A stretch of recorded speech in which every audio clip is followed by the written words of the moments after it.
Hey, what's happening? How are you doing today? Thank you so much for being here. I do truly appreciate you stopping by today. And on today's fantastic episode of Cool Cars with Chris, myself, well, years and years ago, we had a Fox Body 5.0 Mustang in the family.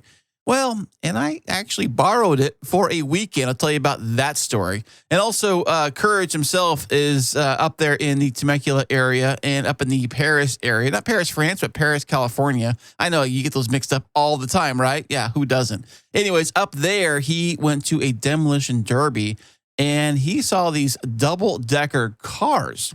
What? What is that about? We'll find out about that on this episode. And topping it off, have you ever heard the term Mexican GTR? What is a Mexican GTR? Well, I kind of have one myself. Well, sort of. Anyways, we'll talk more about that on this episode. Let's go.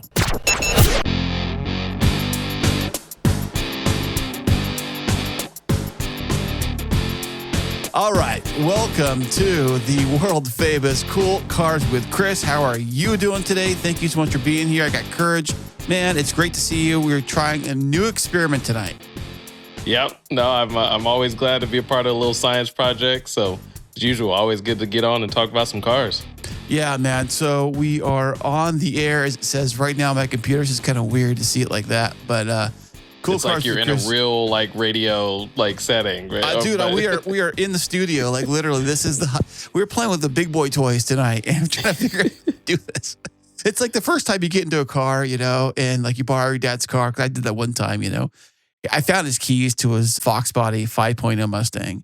And let me tell you, that is a car right there. I took it for a joyride the entire weekend. They were out of town, and my dad was very particular about not letting anybody drive his car. I did drive it like one time when he first got the car. Of course, he was riding with me kind of a thing, and like just, maybe a mile or two kind of a deal, but nothing crazy, whatever.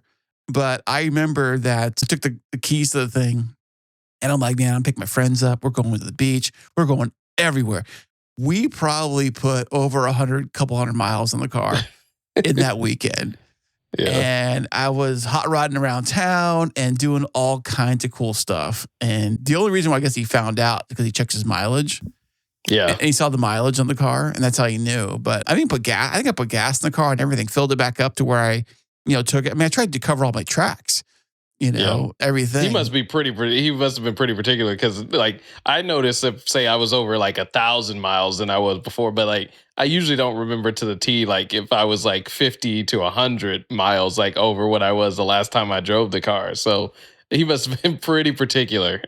Well, I think too, like he was in the salesman. He always kept track of his miles for sales and traveling miles and like a reimbursement and things like that.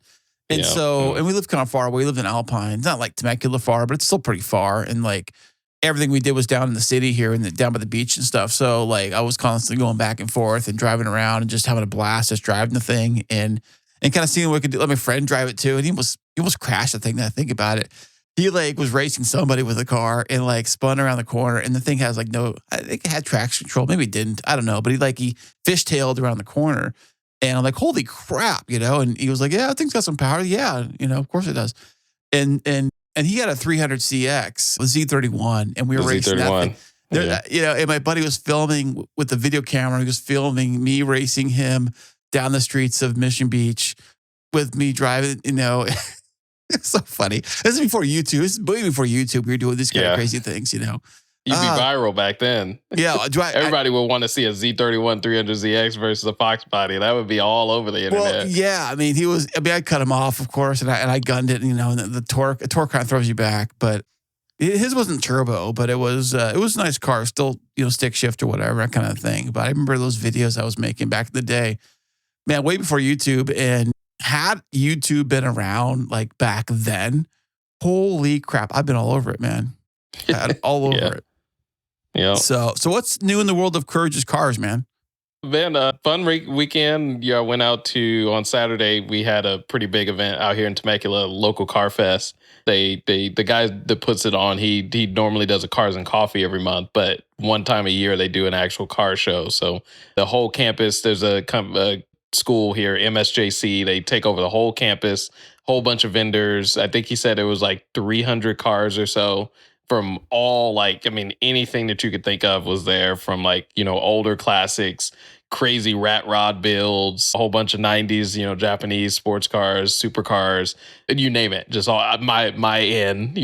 I saw that, dude. So how did you get? You have to get invited to pay a fee. How's it work?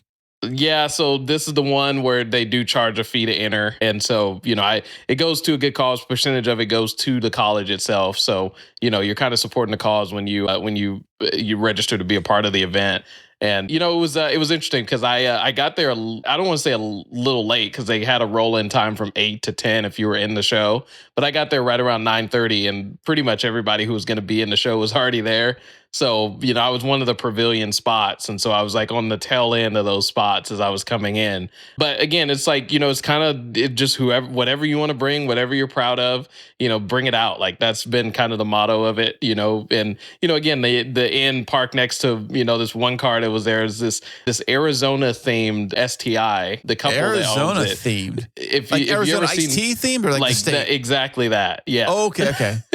So yeah, literally just like the color scheme of that, like that Arizona bottle or can, they had a whole bunch. They had a couple of Arizona cans like in front of the car as a display. Do you think it was part of like the Arizona iced tea like crew, like the Red Bull car you see?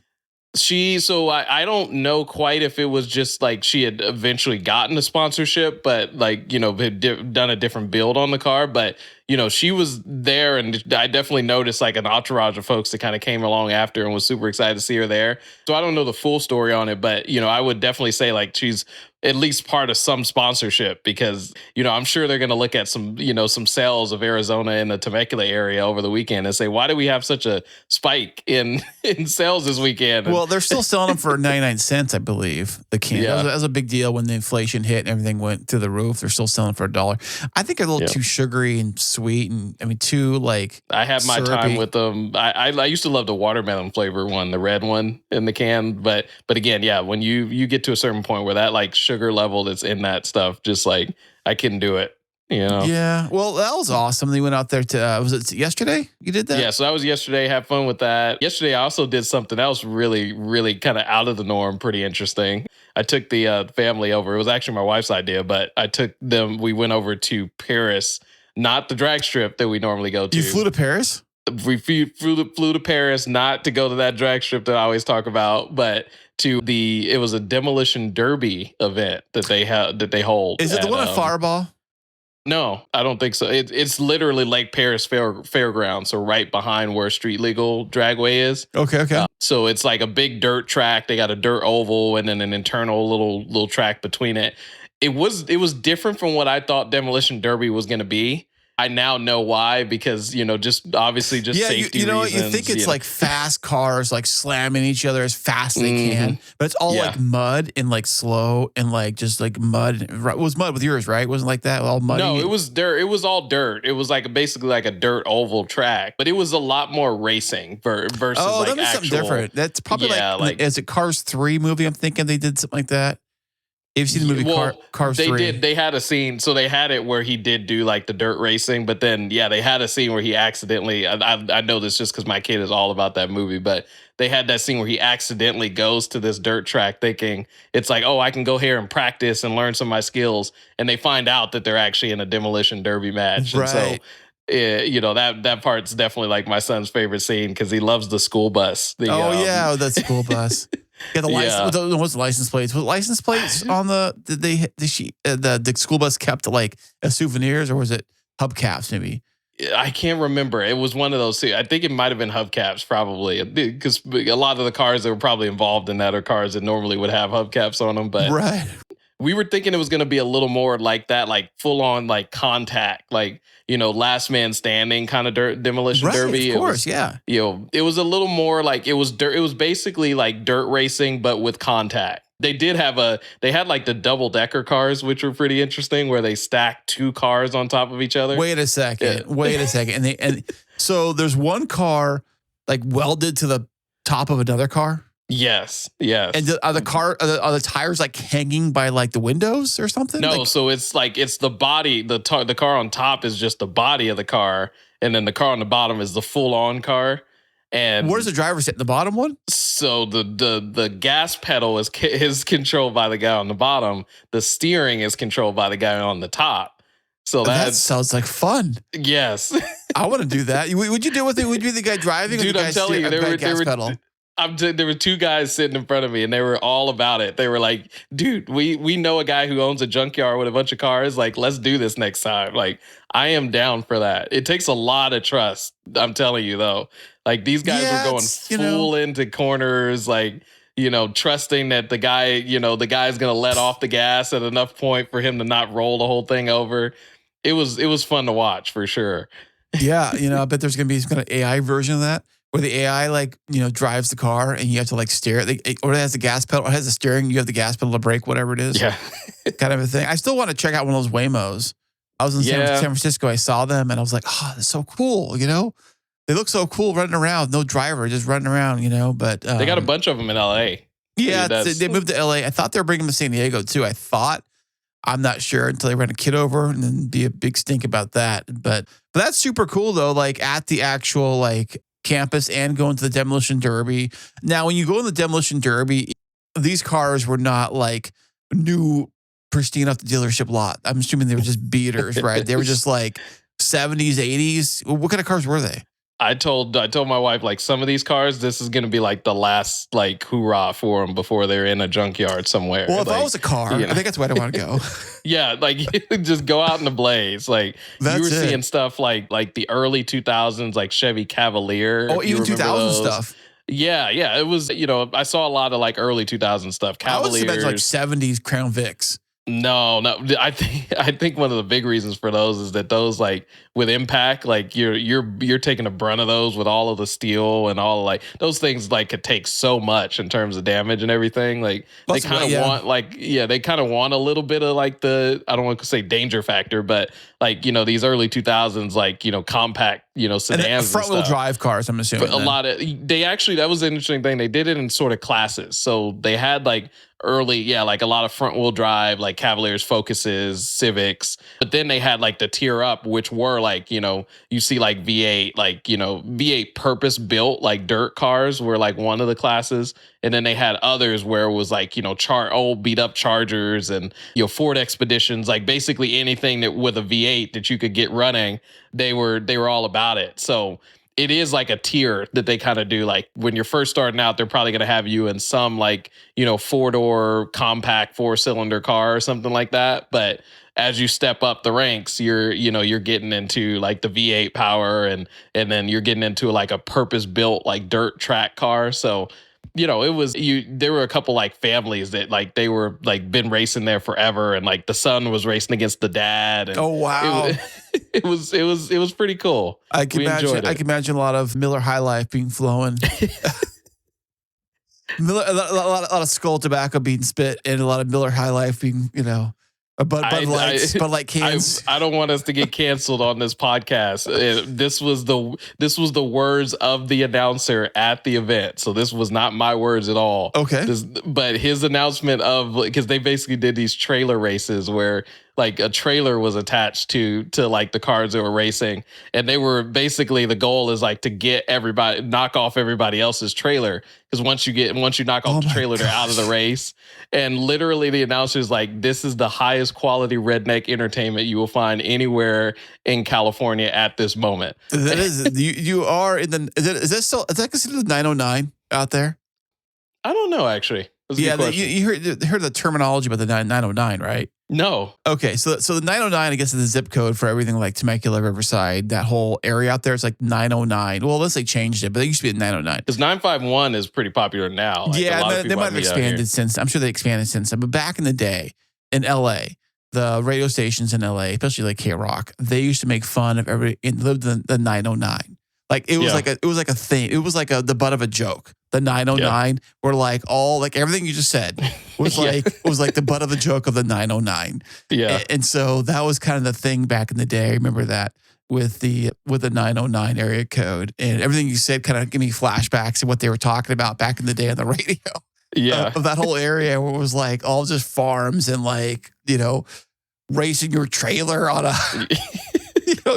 drag racing trailers or whatever you guys are doing out there. Jumping cars through the fields, like Right. You're cow tipping while you're drag racing at the same time.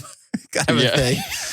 Living it up, the country life, man. Wow, but it sounds like fun though. I mean, I said I went to a demolition derby one time, and it was out there way up in the Fresno area. And when we did up there, they were all older cars. They were like the 70s, like Ford, like T-Birds or whatever. Cause these big, with the big noses and the thing, big V8s with the big long, the hood is like literally the football length field size. The hood is so big. And they had these, kind of tractor kind of tires on there, or whatever tires they had on there. I don't know. But the whole thing was like a big mud corral pit. And you just kind of drove around and banged on each other until like, I guess your car stopped running or whatever.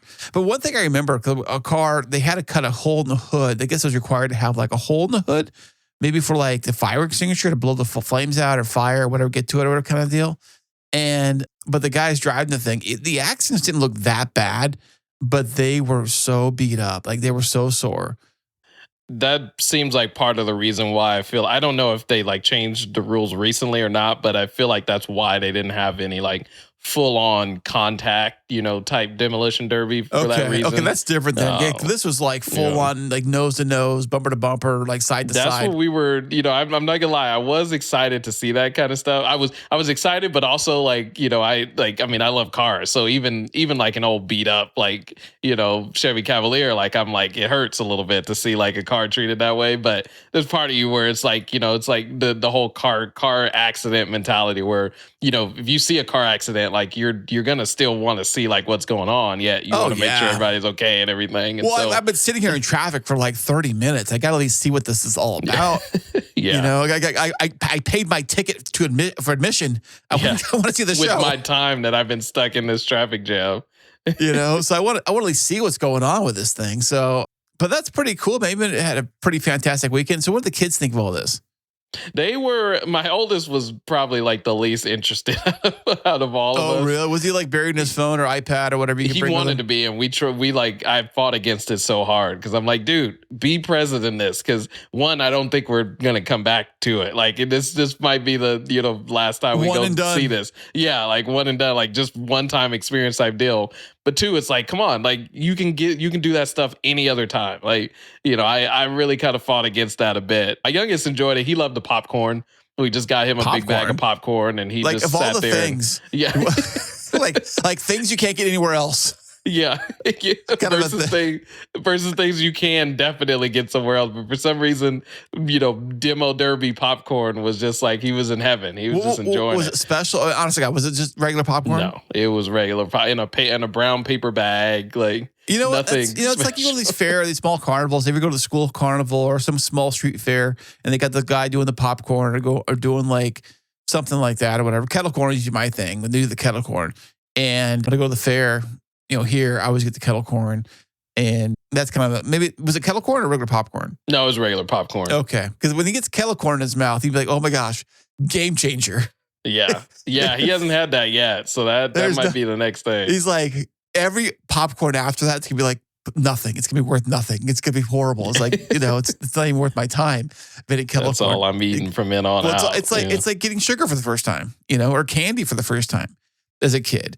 Like, what is this thing? Holy crap. Amazing. We are feeding my kids like the Gerber's, like fruit little jars. Not fruit, but like did like the mashed peas and the mashed carrots and things like that. And you give them some of the fruit and try to not give them so much of the fruit because that's what all they're going to eat when they're little, the sweet stuff, because sweets taste good. I mean, who doesn't want sweet? I love that. We had cake tonight for birthday. I get it, So I know this isn't a health and nutrition podcast, but it always is. We're talking about. The funny thing is that we were looking up a while back of like when it's like supposed to be safe to let your kids drink soda and juice and like. Oh, you don't put it in the baby bottle as a newborn? Yeah. Are you kidding me? Like that's not part of the formula. Yeah, we were reading about that. I mean, this is a while back now, but we were reading about it, and literally like what it says is like the longer you can avoid it, the better. Like. Probably. It's like if you can like go. Honestly, I feel like the statement should have been if they can go their whole lives without having it, like that's the best. Hey, But I drink Cokes every day for the most part, all the yeah, time. I don't drink as much as I used to. When I first started working at the company I'm in now, doing the deliveries, they would give us free sodas only if you brought like in a cup. Because I think when you in these places, the majority of the cost is in the cup itself, not the actual fountain soda, you know? So they said, somehow I got myself one of their big giant, like, you know, like, what do you call it? Like the big gulp size kind of thing, the big giant one. And so I would just keep washing it out and like bring it back. And then I would just ask them for refills. So all night long, that's all I would drink with the crap at the freaking soda fountain. And then I switched to water, you know, and been doing water pretty much every night now at work. But yeah, I used to do that. I can see it really tempting to just constantly be drinking soda. I know guys that do that, and people do that a lot. It can be very addictive. There's addictive personalities with anything. I mean, sweets the big one. You know, smoking, of course, and drinking, and like, I mean, you know, people have their things, I guess. I mean, every once in a while, it's not so bad though. But you shouldn't be putting Coke in your baby bottle. Yeah. I mean, if you walk away with any value from this podcast, don't do that. right, I wouldn't do or put in your gas tank either. Hey, speaking of which, is it true that if you put sugar in your gas tank, it'll ruin the engine? Is that a myth or is it for real? I would be surprised. I mean, I don't know. Like, I mean, obviously, if it doesn't dissolve, like that's a problem because it's like you're getting like particles in the end, whatever it is, like anything that's not. Well, liquid. I think the rumor goes is that I guess if you dump sugar in a gas tank, it gums up things and like gums up your engine or whatever. Like that would. Because I imagine like as it like heats up, it's gonna start turn like molasses or whatever, sticky. Yeah. It's like that's what I heard. But then I thought I saw an episode on Mythbusters or something like that, and I thought they did an experiment, and I thought they found out that it just like you'd have to put like, you know, like giant bags, like, you know, pillowcases size of bags. You have to really, like you really have to go to town.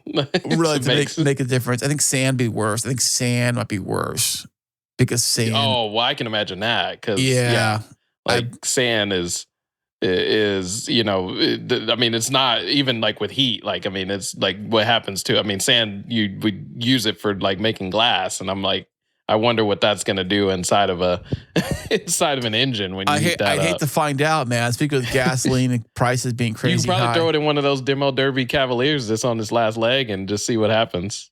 You know, probably no harm, no foul with that. In the early days of YouTube, when I say early days, I mean like, you know, probably like, you know, 15 years ago or 10 years, whatever it is. There were some YouTubers that were doing experiments with like other forms of motor oil. Do you see these ones where they replaced oil with like WD-40 to see how long it would go?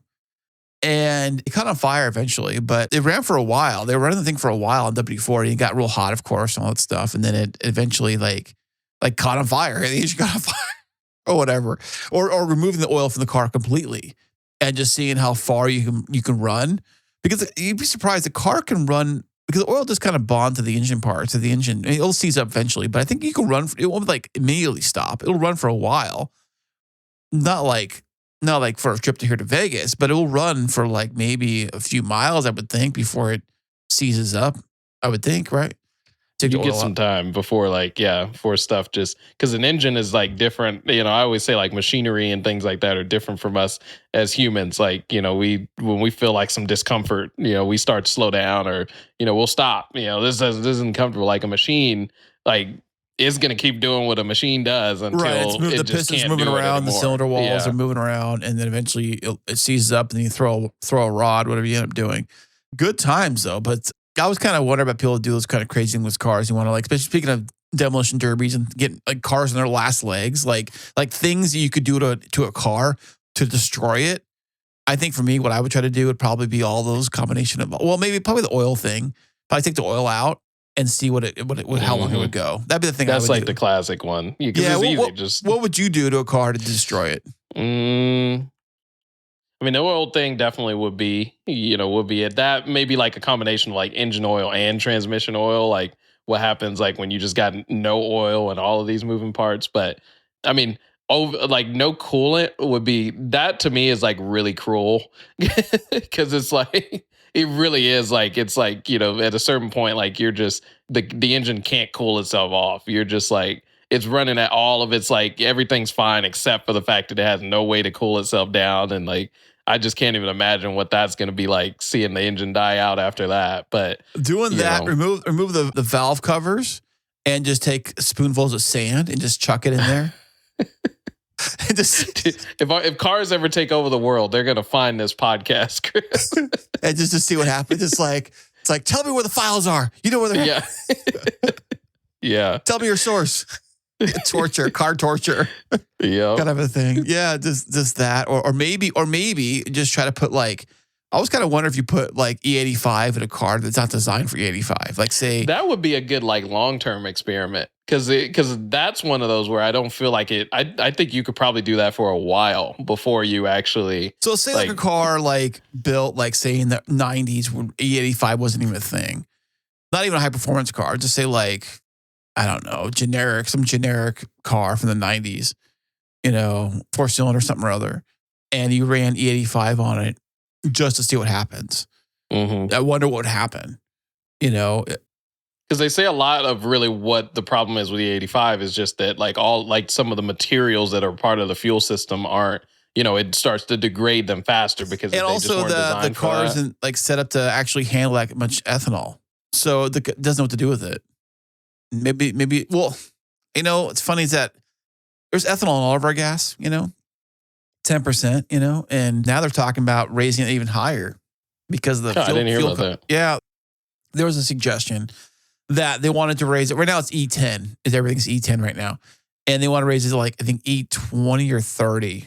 They want to raise it to. Yeah. Because that even is like, for me, is like when I was kind of messing around with those blends, like E30 is the max that it was saying that you would want to do that without kind of causing issues and things like that. So if that's the base for like our regular fuel, right? I wonder what that does. But that's just because they wanted to try to get the prices down. Because E85 is, I drove by a station yesterday. I haven't bought E85 in a while, but my truck can run on E85. But it's got this issue when it burns oil a lot. And I'm like, I don't want to it's already push it over the edge, Yeah. And plus you get a lot less range on the 85. Oh, you do. Right? Oh, you do for sure. But check us out. Like the prices here in San Diego around here are like $6 a gallon, give or take, right? The 85 I drove by was like $2.50 a gallon. Still, even with the increase in gas prices? Yeah, that was yesterday. That's crazy. I would have thought that at least like it would have, because it always seems like it's about like $2-ish less, but yeah, that's almost that's a lot more. I think it was $2.50, something like that. Yeah, and I've seen it as $3.50, something like that. When I was buying it on the regular, I was paying about half of what gas was. So if gas was $6, I was paying $3. And so I was trying to figure out the math. Now, you do burn through it a lot quicker, that's for sure. But even with that, I was still saving money. But then also too with E85, when I was asking the dealership, like, how safe is this to run on my truck? Even though it says I can, they even say don't run it. Even though it says it right on there, you can run both. But they say, you know what, you can run it, but you have to flush it out with regular before you get it serviced. I'm like, that's weird. Why would I have to flush it out before I get it serviced? And I'm running through AI and Googling all kinds of stuff. And they're saying something to do with like the material of the 85. They want to get flushed out or octa. I don't know. But they want it flushed out before you reservice the vehicle. It says it right there in the owner's manual. When you do run 85, it says, make sure you run regular before every service. Like, that's weird. So I was kind of doing that. But now that my truck burns oil, like crazy. I mean, it burns oil. And I heard these 5.0s burn oil. Like, it's a thing they do. And since my truck has got higher miles on it, not like incredibly high miles, but has higher miles on it. And it's, according to Ford, their safe zone, they say it will burn a quart of oil every 1,500 miles. And what I've noticed, it's been burning oil about every 700, 800 miles. So I'm a little under, maybe 1,000, right around there. But I got to keep an eye on this because my oil gauge, all Ford's vehicles have this oil gauge. It's like a percentage gauge. It just tells you, it doesn't tell you if you're low or not. It just tells you like the percentage of life left, like a battery on an iPhone. It just tells you what percentage is left. And so like a knucklehead I've been, like I would go when it's at like 20%, take it in there. And then the guy checked the oil. I said, there's no oil in this. Like, what do you mean there's no oil in the truck? Yeah. And I'm like, why is there no oil in the truck? And that's what got me worried, thinking like, oh crap, this thing's burning oil and I need to like keep an eye on it. So when it gets down to like 50%, I need to add a couple quarts or something like that. So, and I think maybe it had something to do with the fact I was running E85 a lot in the truck. That's interesting. So yeah, because I know like the Infinities we talked about this a bunch too. Like, I mean, obviously you're in both worlds. You're, with the Ford and the Z, like Nissan Infinity, like the VQ is known for that too with burning oil, and so is like I think it's still a VQ engine. The 45's V8 engine is still that, and so they had issues with it. That car did burn a lot of oil. Like it was to the point where like, yeah, probably within like probably about what you said, like about 500 to 600 miles or so, like I was noticing it. And, I just didn't know what the issue was. They said sometimes like it was like sort of these like circulation filters that you could change. I didn't notice a difference with that. Like, the engine otherwise like ran super smooth, like it passed smog and everything. But for some reason, like, I guess just age of the engine or something like that, just had like more spacing and was getting more, they call it blow by. It was, that's that was happening. Too. So, but even Ford, even when I went to the Ford dealer and I told them this, they said, yeah, that sounds about right. That sounds normal. Like, well, okay, I guess. I mean, it doesn't sound normal to me, but I mean, because my other truck had issues with its oil situation. It was burning oil, running oil a lot too. But with my other truck, though, it got to the point where it gave like the warning lights came on the dash saying, you're out of oil, buddy. Like park this thing, kind of warning lights. And that's when they had the whole engine changed out. It's a whole thing we did. But this other truck, it's the 3rd generation Coyote. So it's still a 5.0 like the other one. But mine's got I think the main difference is, other than more power, is the new one. Like mine has the direct injection plus it has fuel injection. It's got both.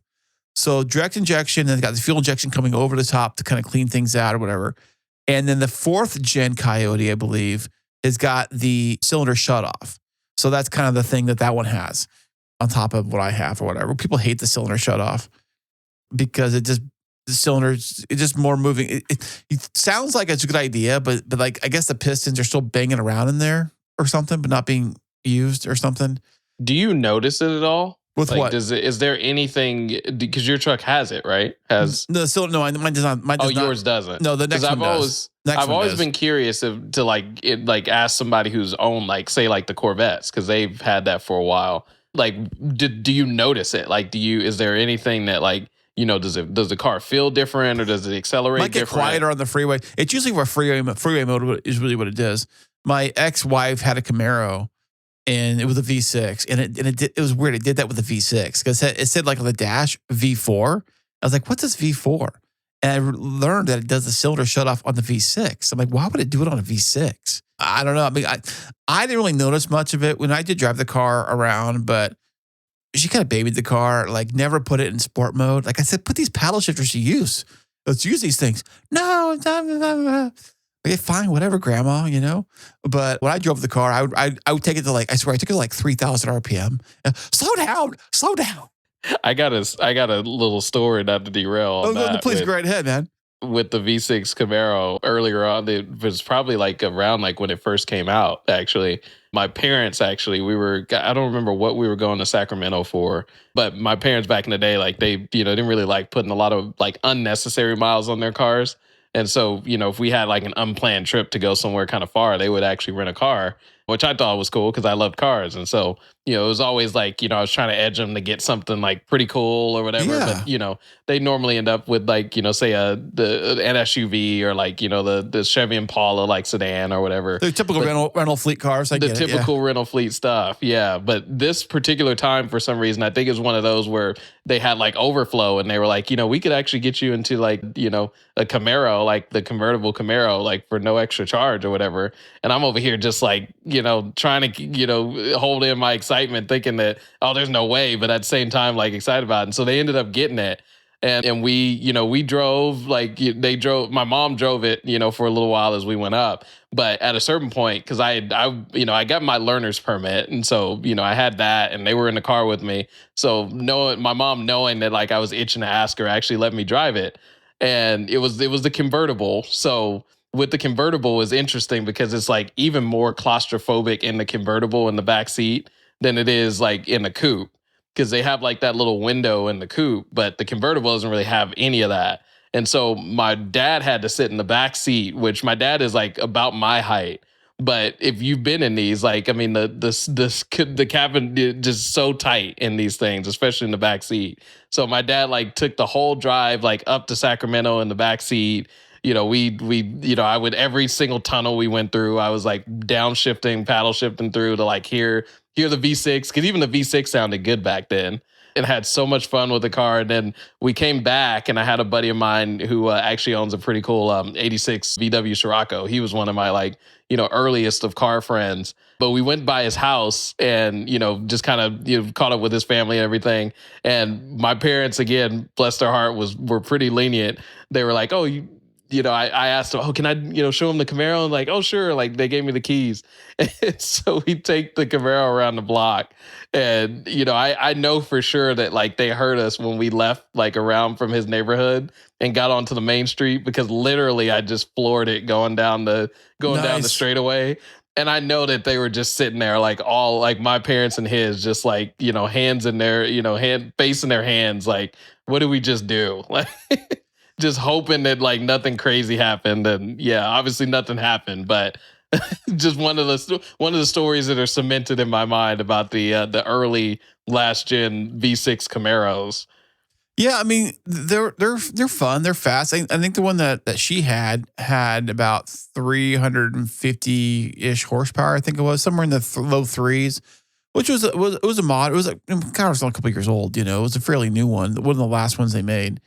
And it was a convertible, and it was the whole thing, wanted a convertible, whatever. It was kind of a big car, and I think about it, like, with the Z was parked next to it, side by side in the driveway and stuff, and like they were definitely bigger. Yeah, they were bigger, and same with the Mustang too. In fact, today, I got a chance to drive, just not because I wanted to, just because of the way things were. I got a chance to drive all three vehicles. I got to drive the Z, the truck, the Mustang. Oh, and you must, yeah. Mm-hmm. I drove them all today. All of them I had a chance to drive today.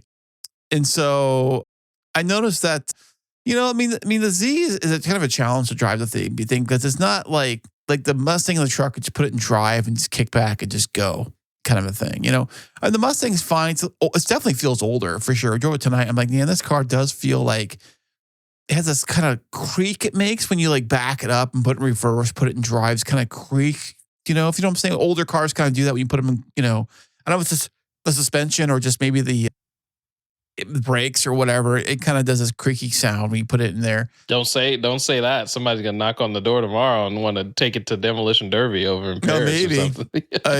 Oh, dude, I got to tell you, dude, so check us out. On the way to my son's work, I take him to work all the time, and I drive by this kind of a neighborhood. It's not a newer neighborhood. It's an older neighborhood, older houses kind of thing, kind of a country road kind of style. And there's one of this house on this corner here. Get the stop sign. And on that corner, the stop sign is on the left. Hey, if you're listening, I'm talking about you. They must be fan of Datsun cars, because they've got two classic Datsun pickup trucks. But they're all like kind of like just like sitting there on the side of the house. Like not like, people have cars, but they don't like work on them. They just have them, they're just there on the grass or whatever, just kind of just there, And so he's got two of these Datsun pickup trucks. And I saw a Porsche that's parked there too. A Porsche, it's like, I forget which one it was. It wasn't a 911, but it might have been a 911 or Carrera. I don't know. But he had a Porsche that was parked there too. And then some other regular car, but kind of hidden on the right side of the front of the driveway, kind of the right side of the house, kind of behind the trash cans, with a half-ass tarp kind of sitting over it, is a red, not in the greatest shape, but a red Datsun 240Z.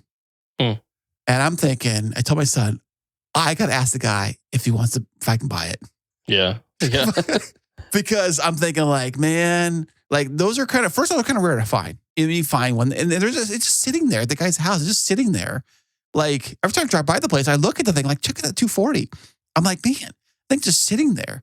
Is it somewhat like in a state where like it, does it look like it potentially would run, or? I don't think so. I don't think so, but it doesn't look like it's just a shell. It looks like it has glass windows and stuff. Cause like if you see a car, it's like shell and like no wheels or something, then you're like, hey, it needs a lot of work. It looks like there's tires on it. I mean, I just drive by the thing. It's kind of tucked away, so I can't get a good look at it, but I can tell from the shape, and I can see like a tarp kind of blew up above. Either a tarp ripped or kind of blew up above it, where you can see now. You can see the side window, the classic Z, side window, the shape of the Z and all that stuff, and the back hatch of it. You can see the hatch and everything, and it's kind of a red orangish kind of color. And I'm wondering if I wonder if they're ever going to do anything with that thing. And I see the other two Datsun trucks there. Maybe they're like a Datsun. They like Datsuns or whatever. These old Datsun trucks. Those old Datsun trucks, you can put you can soup those up too. You can just do some stuff with those.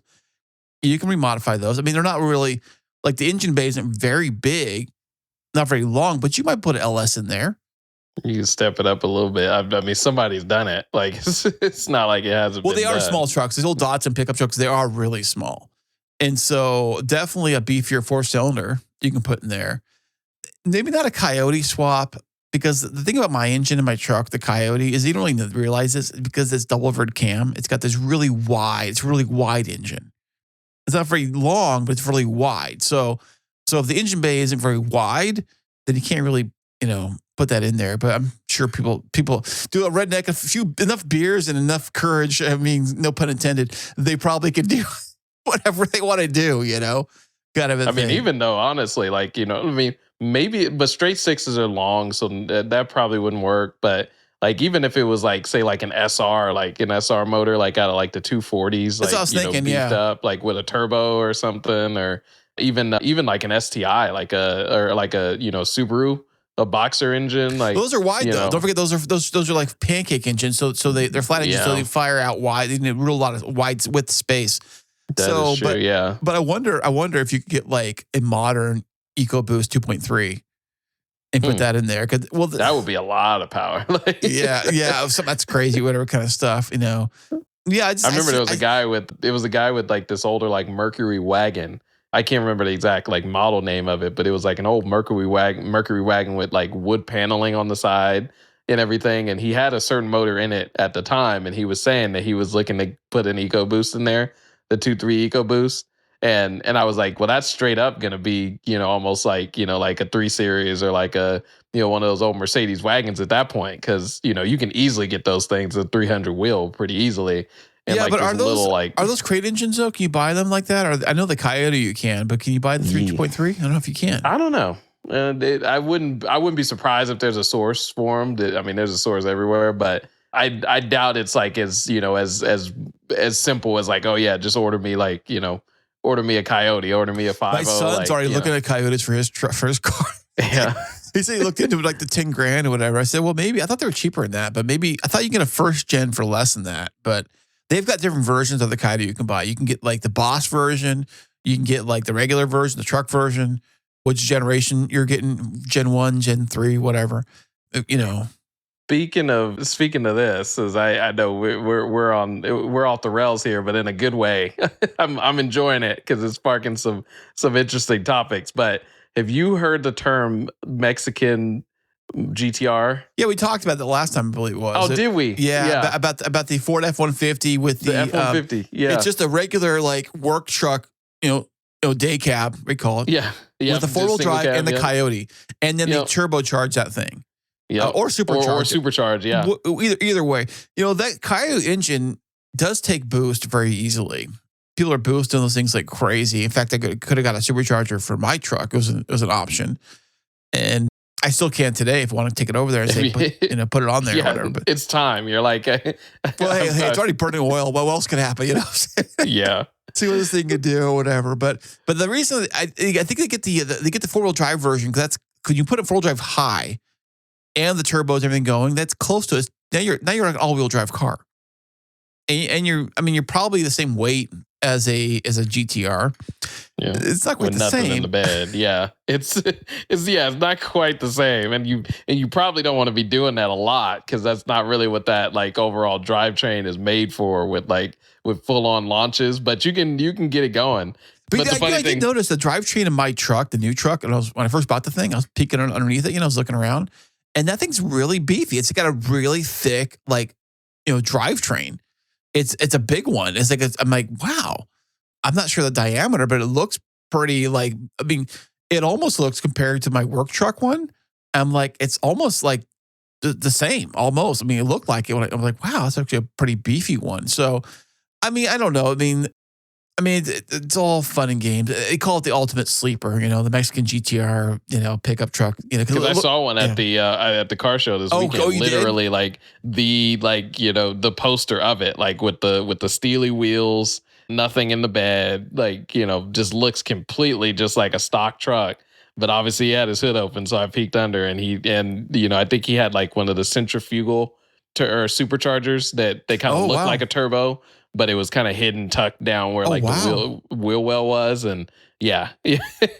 And unknowing, folks are probably just going to be blown away just if they see it do a pull somewhere. Here's the thing: if somebody wants to race in that, then you automatically know he's got something, because no regular person driving a work truck is going to want to race unless they're just being a jerk off and want to be funny, kind of a thing, kind of a thing. But if they're dead serious about it, serious, taking it seriously, you kind of can tell. If someone's joking around, yeah, okay, whatever. But if they're being dead serious about it, they want to race you for pinks or something like that, or for money. Yeah, don't mess. There was a meme that was going around a while back of some of the cars that you if this person asked to race you, don't do it, because they're packing way more. It's usually the M3s, or even the 3 Series, the 335i's. They're if you ever see a 335i with a single exhaust and missing a headlight because they took the headlight out, turbo? so that it's for the turbo, air filter, don't mess with that. There was a list of cars with certain defining features that's a notion. You're gonna get embarrassed if you ever try it. So it's funny you mentioned that. Yeah, well, it's all for show, really. I guess I've heard of cars that if you go on Instagram, or I'm sure YouTube also, there's people with unlimited budgets and unlimited blower torches and barns to work on their things, and plenty of Miller High Life rolling to do whatever you want to do, and I saw one. I don't know if you saw the same one or not, where this guy had 50 turbos on the front of his hood on some truck or something. I don't know. It was so ridiculously over the top that's a joke. It's almost like a meme of itself. How many turbos can we slam on this thing, and just for what though? I don't know. I said this to somebody today, actually, when I went to another little thing real quick earlier today, and was mentioning how isn't it crazy how we put all this people put all this money into their builds and make this crazy horsepower and do even just visual mods and certain things like that, and you could just have say a police officer wreck your entire day being in a bad mood, and you put all of this money into this, making your car the fastest thing out there and whatever. Isn't it crazy how we all have that passion to still do stuff like that, but yet somebody can just come and wreck your day just real quick? You know what? On that note, I bet you those who are working with the sleeper builds are probably onto something, because then even the cop doesn't know what it really is by looking at it. That's a good point. They don't know. It doesn't look as cool though, if you have you don't get the outward cool points, but you get more of the if you know kind of people, which that is true. That is true. I guess it goes back to the same point of girls don't know the difference between a base, BMW versus an M4, Yeah. They don't know the difference. BMW is BMW as far as they're concerned, doesn't matter which year it is either. You can have a 15-year-old BMW you paid $2,000 for. It might impress some chick. You drive a Benz? And then some other guy rolls in with $100,000 car. And she's like, whatever. It's my boyfriend's, whatever. Yeah, a bunch of nonsense. Well, hey, Courage, man, this has been so fantastic having you on the show tonight, trying this new experiment tonight. I appreciate you coming by and trying this, get this working. Hope this all works out tonight. Hopefully it should. It should. Fingers crossed. Fingers crossed. So how's your YouTube channel going along, man? Any new videos coming out?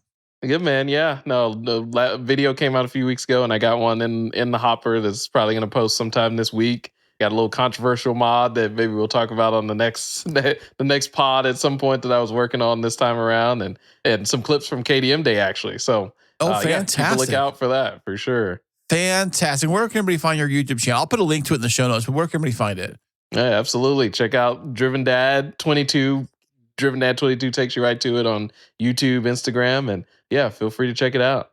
Fantastic. You want to find everything about this show here? Go to coolcarswithchris.com. Everything is right there, and we will see you on the very next episode. Don't go anywhere.